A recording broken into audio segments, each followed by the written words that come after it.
They found an adult magazine, catching their attention and filling them with curiosity. Shortly after, they found cash hidden in a book by a thug. Eddie wanted to take 2 bills, but the noble disagreed firmly. They bickered. Suddenly, the sound of the boat approaching scared them into putting the cash back, only to reveal 2 beautiful ladies boarding, whose stunning figures left their boys wide-eyed. The boys were thrilled by surfing, but at night, thugs kicked them to shore for a fake party, upsetting Eddie. Complaining was futile. They had to pitch their tent before dark. In the middle of the night, Eddie was awakened by a strange sound. It turned out that the noble was having a meltdown, feeling hot and cold like a wet sponge. Eddie quickly offered his dry clothes to his buddy and asked, "Why are you?" The noble explained, "When I wake up, it's pitch dark, and it feels like my soul has been vacuumed out." Then, it felt like he was falling into a black hole a million light years away, cold, dark, and absolutely nothingness. It felt like I was trapped there forever. Eddie felt for him, so to ease his friend's fear, he took off one of his shoes and handed it over. That night, the noble slept soundly, cuddling at a stinky shoe. Next morning, Eddie urged nearby thugs to hurry. But the thug wanted more fun with the ladies. Eddie, anxious, threatened him.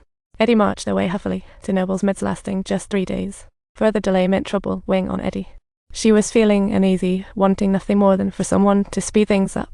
They had to hurry, or they'd miss their chance. In a panic, Eddie swam back to the boat, snagged his $168, set off on foot with the noble.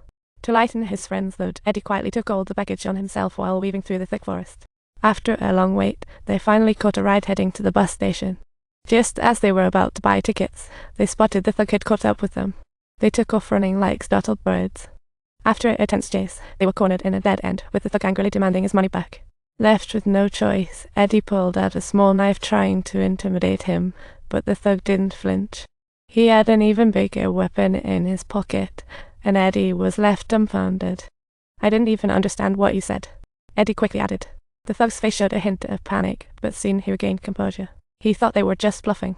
The noble was done debating and cut his palm with the knife. The thug looked at the gash on his own arm, and as he saw Eddie advance, fear set in. Forget the money, he took off with his buddy in a hurry, while Eddie and the noble chased after them, thrilled. But soon, their laughter ceased.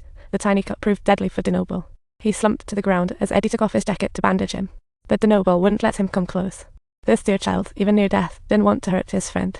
They made it back to the station. At that point, the noble had fainted from weakness, and their only hope was to find a miracle doctor. So they took an overnight bus. In a daze, the noble woke up thinking they'd reached the new place, but saw his longed-for mom waiting. He couldn't hold back his emotions. He rushed into his mom's arms crying. Eddie hadn't messed up, had called the noble's mom, who stood awkwardly by the bus door. But the noble's mom didn't blame him, knowing he just wanted to help his friend. The noble was admitted to the hospital, with tubes all over him. It was then that they finally learned from the doctor. The new place didn't have any cure for AIDS, it was all media hype. However, it's undeniable that this vain hope had indeed forged the curve. The noble sketched this journey, marking it the brightest of his life. Just then, a nurse in the hallway heard a series of alarms going off and rushed over to check it out. All the while, Eddie was standing by the door, crying his heart out, and upon hearing the disturbance, the doctor from the next room hurried over to check on him, only to find out that it was merely a prank pulled by 2 mischievous kids. But as they laughed, the mood quickly turned serious because the nurse's words made it clear that the noble's life had entered the counter. During the next day's check, the noble found it excruciating to open his mouth, asking if he was dying, and the doctor encouraged him. Many sick people have been near death, yet some miraculously recover. "And we call that a miracle," he said, with a satisfied smile on his face.